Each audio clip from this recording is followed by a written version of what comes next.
Hello there, people. Hey, guys. Hey, girls. Hey, everybody. So, today, what I bring to you in this podcast, actually, I brought even an example on video. I'm going to talk about some treatment forms like Mr., Mrs., and so on. So, let's start with the basic. Um, in America, for example, in Europe, it's very different from what we do here in Brazil. As I told you some podcasts ago, in Brazil, people are very informal. So we don't have this big formality when we treat people. We just call people by the first name. Normally, there is no uh, formality level for that. We just call people by first name and that's it.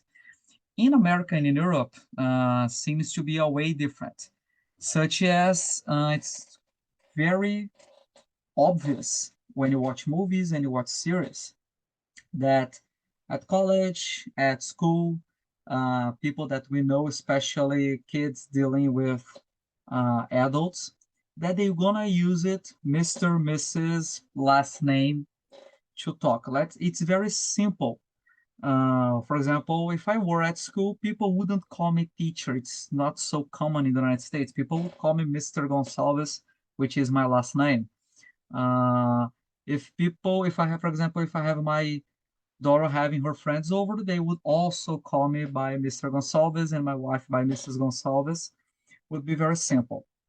Uh, Especially if there is some differences in this kind of way. For example, I even brought here an example from the series Cobra Kai, in which Miguel, because he has Spanish origin. He's Mexican, if I'm not mistaken. He's talking to Daniel LaRusso, and because Daniel is adult, is way older than Miguel, he is allowed, socially allowed, to call Miguel by his first name, which is Miguel. But Miguel must call Daniel by Mr. LaRusso, which is the what's it called? This the I forgot the name when you have to do something social that's mandatory. And I'm gonna show you the example in which I think you're gonna like it. It's going to be very simple, very fast. Okay, listen up. Well, it was good talking with you, Miguel. From one All Valley champ to another. Thanks, Mr. Russo. So as you can see, and as you can hear, he says it was very nice to talk to you, Miguel. He said, "Oh, thanks, Mr. LaRusso." That's how it goes, right? In case you are a teenager or a kid listen or watching to this, if you go to a friend's house, if you're invited over, don't forget that you must call your friend's parents by Mr., Mrs., and their last name. Okay? Unless they authorize you to do so. For example, there are people, of course, who have difficult names. They have complicated names to pronounce. I did not find a scene, but maybe some people remember a series, a medical series called ER, and around the 11th season or something, there is a doctor who starts in the series. Her name is Nila Hasgruta. Not even I know how to pronounce that name.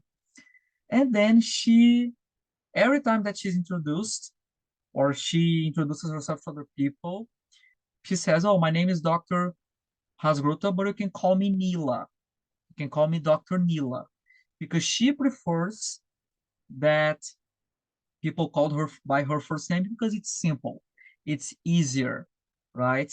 And another example that I also didn't find the video, it's from the movie Twilight, when Charlie is talking to Alice, and Bella comes over and she noticed that Alice calls Charlie by Charlie, which is his first name.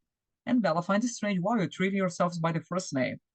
Because it sounds weird. It's not natural for American natural social culture. Okay, guys, so that's how you must do. Remember, Mr. by all males, Mrs. for all female married women, Miss for all non-married women. Okay? And this is how it goes. Thank you so much. I hope you have enjoyed this. See ya.